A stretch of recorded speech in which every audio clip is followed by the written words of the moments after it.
let's get into Hatriot Mail for the week. Because the government that is supposedly totally inept is the same government that can pull off a conspiracy that'll blow your mind. Hatriot Mail. Written by patriots who hate David Pakman. Because America.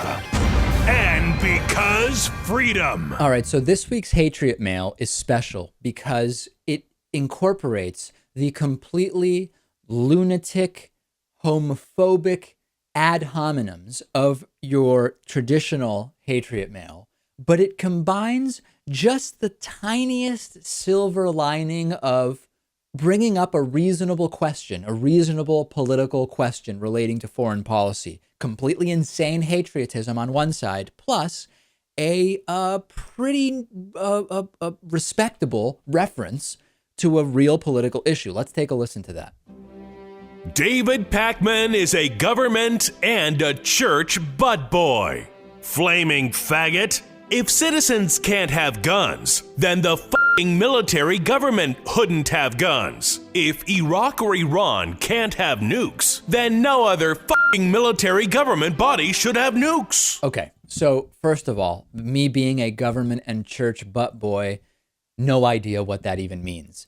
Then there's this, we need guns to defend ourselves from the oppressive, tyrannical government idea of if citizens can't have a certain gun, then the military shouldn't have that type of gun. If citizens can't have any guns, then the military shouldn't have any guns. Ridiculous idea, right? I mean, only in a sort of unrealistic, utopian, which actually wouldn't be, more dystopian libertarian paradise would you have such an argument.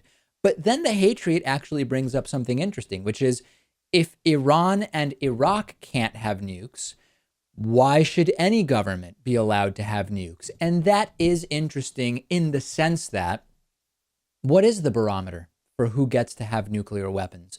Do the countries that already have them get to decide who else has them? Should every country have a right to vote as to who gets to have nuclear weapons? Should there be a mutually agreed upon decommissioning of nuclear weapons? And the question anytime I think about nuclear weapons, I go to the question of, if you have 10 or 12 of these things, you can probably destroy the overwhelming portion of the world population. Why would anybody need 50, 100, or several hundred of these as the United States has? I can't think of any scenario where you would have a need for over 100 nuclear weapons. So patriotism at its very best, at the same time, bringing up a pretty interesting question about nuclear proliferation. Not often that happens.